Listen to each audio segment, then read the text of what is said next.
Bonjour à tous et à toutes. Ici Sarah du Centre d'aide à la formation continue pour un troisième tutoriel informatique dans lequel je vais vous parler encore une fois de Word. Donc, ceci est mon deuxième tutoriel de la série Top Notion Word. Aujourd'hui, je vais surtout vous parler de l'utilisation de l'onglet Accueil dans le Word en ligne. Je vous rappelle, pour accéder au Word en ligne, en fait, vous devez aller sur le site du Cégep Marie-Victorin et puis vous pouvez défiler juste en bas et puis appuyer sur Microsoft 365. À ce moment-là, vous allez devoir rentrer vos identifiants et puis vous connecter. Si jamais vous n'arrivez pas à vous connecter, vous pouvez regarder ma première vidéo de Word dans laquelle je passe un petit peu plus de temps à expliquer un peu les paramètres de connexion. Donc, on arrive sur cette plateforme-ci, on clique en haut à gauche et puis on lance l'application Word. Puis voilà, je m'en vais dans Nouveau document et puis cette page-ci apparaît.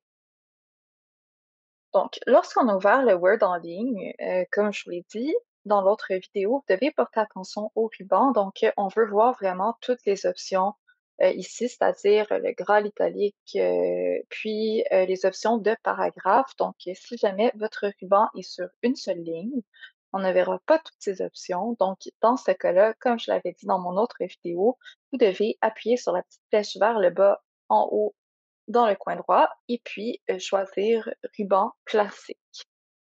Donc voilà, on commence ici. Donc pour pouvoir écrire, en fait, vous devez cliquer sur l'écran, vous assurer que le curseur, comme ça ici, clignote. Donc ça veut dire que votre souris est à cet endroit, donc vous pouvez commencer à écrire. Moi, je vais écrire bonjour, je suis Sarah, la médiatrice au Centre d'aide à la formation continue. Donc, vous voyez, c'est une phrase que j'utilise vraiment souvent dans mes tutoriels. Euh, donc, à partir de ce moment-là, pour pouvoir changer de ligne, si jamais vous voulez sauter une ligne, vous pouvez tout simplement appuyer sur Enter et puis on arrive ici. Si je veux changer de police, parce qu'ici, on a la police par défaut, la police, c'est vraiment le style d'écriture. On peut aller en haut ici. Donc, dans le coin, on est toujours dans l'onglet Accueil parce que c'est sur ça que porte la vidéo aujourd'hui. Et puis, on va choisir ici la police. Donc, le nom de police par défaut, c'est Calibricor. Et puis, on peut appuyer encore une fois sur la flèche vers le bas pour pouvoir voir nos autres options. Donc, moi, ici, j'ai des polices épinglées. Et puis, j'ai mes polices utilisées récemment. Donc, pour pouvoir faire disparaître cet onglet-là de police épinglée, vous n'avez qu'à cliquer sur la petite flèche. Et puis, vous pouvez cliquer sur la même flèche pour pouvoir faire apparaître toutes les autres polices Office que vous avez dans les choix. Donc, ça, c'est vraiment pour le Word en ligne. Tandis que si je vous montre l'application de bureau très rapidement, euh, vous voyez, lorsqu'on choisit la police toujours au même endroit, eh bien, les polices apparaissent toutes, donc on n'a pas besoin de faire apparaître en fait les polices grâce à la petite flèche. Ça, c'est vraiment dans l'application en ligne. Donc ici, je vous conseille peut-être d'utiliser Times New Roman pour commencer, puisque c'est une police qui est souvent demandée dans vos travaux. Donc ici, j'ai choisi Times New Roman et puis je peux écrire ceci est la police Times New Roman. Donc, ça, c'est en fait si vous voulez écrire, puis que vous voulez que le texte qui suit soit dans une certaine police, vous n'avez qu'à la sélectionner. Si vous voulez changer de police sur un texte qui est déjà écrit, par exemple, si je voulais changer «Bonjour, je suis Sarah, la médiatrice au centre d'aide», eh bien, je n'aurais qu'à sélectionner mon texte et puis venir en haut, toujours dans police, et sélectionner la police qui me convient. Donc, je vais enlever mon petit ici. Et puis, je vais vous montrer aussi comment régler la taille de la police. Donc, c'est exactement la même chose, c'est tout simplement à côté de la police, donc taille de police ici. Puis là, vous avez 2 options. Donc, si je sélectionne mon texte, vous voyez, je peux toujours cliquer sur la petite flèche et puis choisir la police que je veux, par exemple la 14. Mais je pourrais aussi tout simplement l'écrire directement ici. Donc, par exemple, écrire 16 si je veux une police 16, et puis ça va fonctionner. Si vous voulez aussi changer la police seulement d'un point, vous pouvez aussi cliquer ici sur «Augmenter la taille de police». Donc, c'est pas exactement un point, mais c'est une nouvelle, une case de plus, en fait. Donc, vous voyez ici, on passe de 16 à 18, de 18 à 20, et cetera, et cetera. Et puis, l'avantage, c'est que lorsque vous sélectionnez votre texte, si vous sélectionnez cette petite option d'augmenter la taille de police, vous n'allez pas avoir à écrire une taille de police en tant que telle. Donc, vous voyez ici, la taille n'est pas inscrite, mais ça peut servir notamment si vous faites un travail complet où est-ce que les titres seraient dans une police supérieure, mais finalement, vous voulez imprimer l'ensemble du travail hem, d'une taille plus élevée, sans nécessairement perdre l'écart entre les polices. Donc à ce moment-là, si vous augmentez, tout augmente, donc vous gardez votre écart de taille de police entre, par exemple, ici la première phrase et puis notre deuxième phrase. Il y a la même option, tout simplement, juste à côté ici, donc je retourne en haut, c'est la petite case ici, réduire la taille de police. Donc vous voyez, ça fait réduire la taille au complet, proportionnellement à la police, d'origine et sa taille. Vous allez voir aussi que des fois, en fait, ici je vais remettre Times New Roman en 12. Vous allez voir que des fois, si vous choisissez une certaine police, ça se peut que le texte soit beaucoup plus petit qu'une autre. C'est-à-dire que si je sélectionne ma première phrase ici et puis je m'en vais chercher la police, je vais commencer par, ici, Rastanti Cortez, par exemple. Vous voyez à quel point elle est beaucoup plus petite. Le texte est beaucoup plus petit, en fait, que le texte de Times New Roman, même si les 2 sont théoriquement en police taille 12. Ici, voilà, vous voyez, taille 12, taille 12. Donc, à ce moment-là, vous pouvez tout simplement l'agrandir comme vous voulez. Donc, ici, par exemple, on voit que le 20 de Times New Roman est très similaire à la taille, donc vous voyez ici la police taille 12 de Times New Roman est très similaire à la taille police taille 20 de, Rastanti Cortez. Donc, voilà, si vous voulez, rétablir aussi la police, revenir tout simplement à, Calibri, qui est la police de base, vous n'avez qu'à cliquer sur le petit A avec, l'efface, comme ça vous pouvez effacer la mise en forme. Donc vous allez voir, non seulement la police revient, à sa police d'origine, Calibri, mais également au point, à la taille d'origine. Donc, ici, on revient au 11. Par la suite, en fait, pour l'onglet accueil, c'est vraiment très simple parce que c'est un peu le même principe. Donc, tout ce que vous voulez mettre, par exemple, en gras, italique ou souligné ou même barré, vous avez tout simplement qu'à sélectionner ce que vous voulez. Donc, par exemple, ici, je pourrais mettre Times New Roman en italique. Je pourrais le mettre en gras, je pourrais le mettre en souligné. Donc, on peut superposer ces fonctions-ci. Je pourrais même le barrer, par exemple. Et puis, vous voyez, qu'est-ce que je viens de faire? Si on reclique sur le petit onglet ici, sur la fonction, eh bien, ça l'enlève la fonction. Donc, voilà. Rapidement, je vais vous parler un peu des raccourcis. Les raccourcis peuvent servir à changer la forme de la police lorsque vous rédigez sans devoir nécessairement déplacer votre curseur et le sélectionner. Donc ici, on voit que, pour gras, c'est CTRL plus B. Donc si je fais CTRL plus B, vous voyez ici, on est plutôt dans la navigation. Ça, c'est parce que mon ordinateur est en français. Donc c'est très important que si votre ordinateur est en français, peut-être qu'il va falloir que vous traduisiez les, raccourcis. Donc ici, c'était CTRL plus B pour bold en anglais, mais, ici, nous, on devrait faire CTRL plus G pour que ce qu'on écrive soit en gras. Par la suite, l'italique, c'est très simple, c'est contrôle plus I, puis c'est la même chose en français et puis ici pour le souligner, c'est quand même contrôle plus U. Si vous faites un contrôle plus S, vous allez voir, il y a rien qui apparaît donc en fait, on dirait que c'est seulement le B, qu'il faut traduire et puis je sais pas si vous avez vu, mais tout à l'heure, j'ai cliqué sur la petite flèche ici. Ça permet de revenir en arrière également, donc revenir aux actions précédentes. Donc, voilà, il y a aussi le petit exposant ici. Le français, par exemple, ça pourrait vous arriver que ça soit, par exemple, pour un siècle, donc ici, par exemple, le 16e siècle, si je mets le E, il ne va pas se faire automatiquement comme sur Mac, par exemple. Donc ici, vous allez devoir le sélectionner et puis cliquer sur «Exposant» en haut dans la petite barre. Hem, il y a aussi la petite case à côté ici qui sert à modifier la case. Donc ici, en fait, ça serait, par exemple, si vous n'avez pas porté attention, vous avez écrit, 4 phrases en majuscules, par exemple, puis vous devez les réécrire parce que vous ne vouliez pas que la majuscule apparaisse.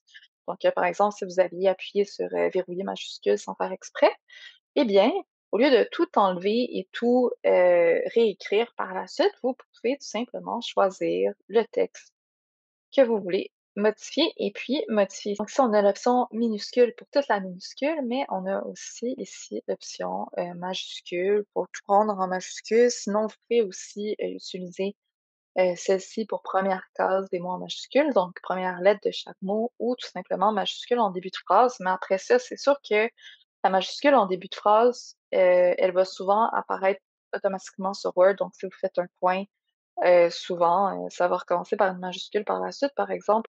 Voilà, bonjour, je pardon, bonjour, point, je m'appelle. Vous voyez? Donc, ici, en fait, le J a changé automatiquement. Donc, c'est pour ça que la case ici, le premier choix majuscule en début de phrase ne va peut-être pas être pertinent pour vous. C'est pas honnêtement, c'est pas une fonction qu'on utilise énormément, mais si jamais ça vous arrive, parce que ça arrive à tout le monde de tout écrire en majuscule et puis devoir le changer par la suite, il y a pas de problème, vous pourriez le faire automatiquement avec ce bouton. Même chose, par exemple, si vous avez écrit un titre, puis, par la suite, vous voudriez tout simplement le mettre en majuscule, à ce moment-là, c'est beaucoup plus simple de juste venir le sélectionner. L'autre petite, fonction ici, en fait, le surligneur, sert tout simplement à surligner. Donc, on sélectionne, on appuie dessus et puis de base, il devrait être en jaune, mais sinon vous pouvez aussi, choisir ici en faisant encore une fois dérouler le menu avec la petite flèche, la couleur qui vous convient.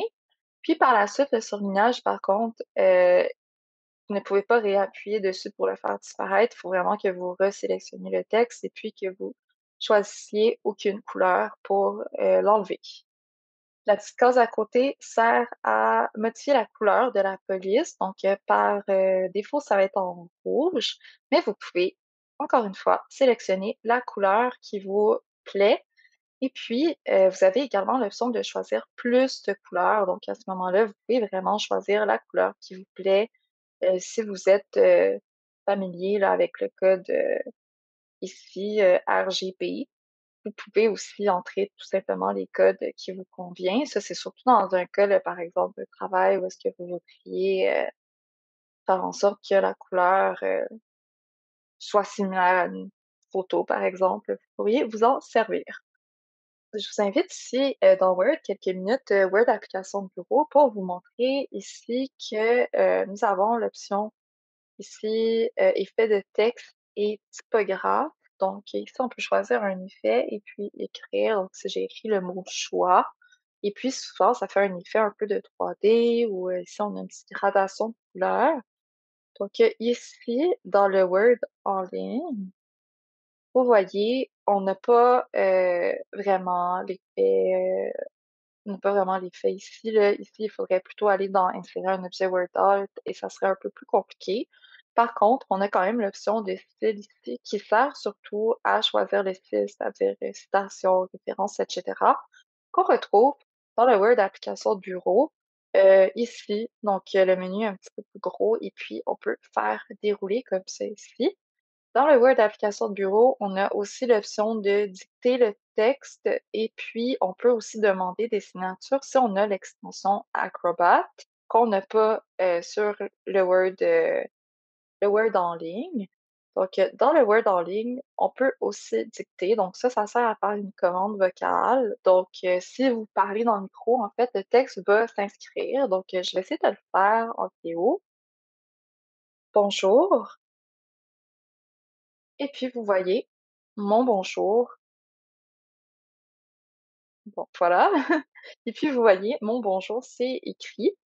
C'est sûr par contre que je vous conseille pas de faire votre texte au complet. Pourquoi? Parce que, en fait, le fait de dicter, ne prévient aucune faute, donc tout ce qui est homophone par contre. Et aussi, il y a quand même un risque de faire plus d'erreurs avec la diction parce que, la commande vocale a été un peu calibrée selon un certain échantillon de personnes, un certain échantillon de langue aussi et puis d'accent. Donc, si jamais vous avez un accent quelconque ou si jamais, vous avez un rhume, vous parlez du nez, par exemple, beh, ça se peut que la transcription ne soit pas, mot pour mot ce que vous vouliez dire. Donc, pour vraiment vous éviter une grosse révision, je vous recommande pas de le faire tout le temps. C'est sûr que si vous voulez pas perdre vos idées, ça peut être une bonne fonction par contre, parce que des fois, on écrit plus lentement qu'on parle, donc vous pourriez le dicter puis ensuite venir corriger, mais comme je dis, peut-être pas pour le patch. Hem, Sinon, on a aussi l'option de, ici, format édition, c'est pas rechercher, mais c'est pas exactement rechercher, heu, des actions, c'est plutôt rechercher dans le texte, donc c'est le fameux contrôle F. Donc ici, par exemple, je peux marquer ceci et puis on verrait ici le mot apparaître. Donc ça sert notamment, à voir, par exemple, combien de fois vous utilisez le même mot dans un texte pour éviter de se répéter. Donc, voilà, on avait aussi le copier-coller, dans l'écran d'accueil que je vous avais déjà montré lors de la dernière, séance. Je vais juste vous montrer rapidement, en fait, là, les différentes options de collage. Donc, on a le coller régulier ici, mais on peut aussi sélectionner ici le coller le texte uniquement. Donc, ça ici n'affecterait pas la mise en page. Ça serait vraiment la mise en page, pas de la forme source, mais la mise en page par la suite, qui est assez neutre. Donc, ici, par exemple, si je mets Times juste là, puis que je veux coller sans, mise en forme, ben, vous voyez ici, coller le texte uniquement, bien la mise en forme va un peu, devenir la même là que le texte, qui va l'accueillir. Puis voilà, c'est un petit peu, ce que je voulais vous montrer aujourd'hui par rapport à l'application en ligne. Juste un petit parallèle, encore une fois, avec l'application de bureau. Dans l'application de bureau, votre onglet «Rechercher» est ici, là, le fameux contrôle F pour pouvoir trouver des choses. Puis, contrôle F, si vous ne le saviez pas, vous pouvez utiliser ça aussi dans une page web, là, donc ça vous permet de chercher des mots.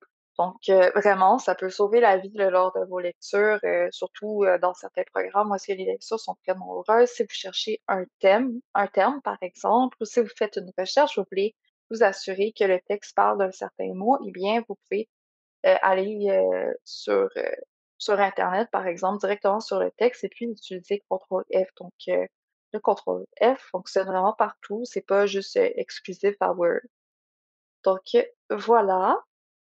Une autre dernière petite chose que je vais vous montrer, en fait, c'est comment, modifier la disposition des paragraphes et puis faire, une modification pour l'interligne. Donc, par exemple, ici, si j'écris un très court texte et moi, j'ai écrit 3 petites phrases et puis je sais pas si vous voyez, mais sauf que ici, en fait, les 2 lignes ne sont pas alignées tout simplement parce que le «nous» ne rentre pas ici, jusqu'à la fin de la marge, donc il dépasserait. C'est pour ça que Word l'a décalé dans une autre ligne.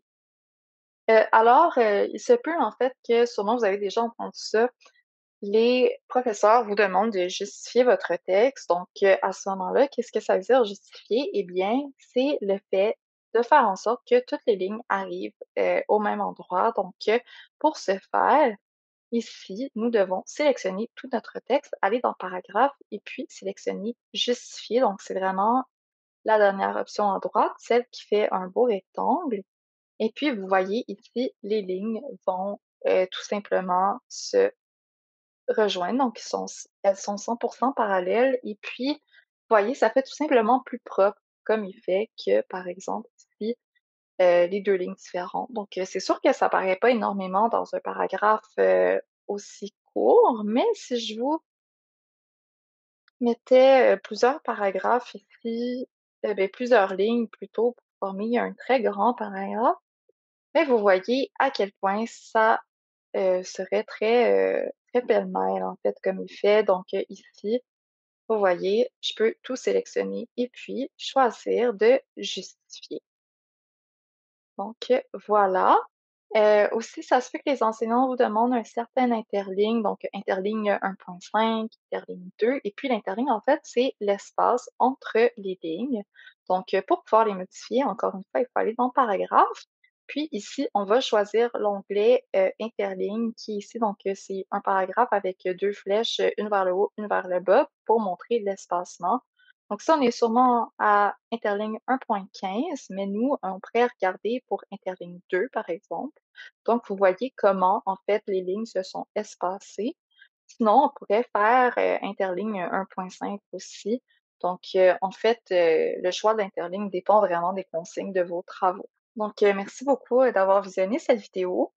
Dans ma prochaine capsule, qui va sortir très bientôt aussi, je vais surtout vous parler de l'onglet insertion. Donc, ici, ça serait surtout comment insérer un tableau, comment insérer une image, mais surtout comment, modifier le tableau et l'image, donc, les déplacer, les changer aussi leur, disposition. Pour ce qui est du tableau, ben, comment modifier le texte dans le tableau, comment modifier la disposition des cases et cetera. Donc, ça va être pour une autre vidéo. Et puis, je risque aussi peut-être de vous montrer certaines options de mise en page très de base. Donc, voilà, merci beaucoup. Et puis, je vous invite encore une fois à rester à l'affût de notre prochaine publication tout en consultant nos publications sur le canal Team.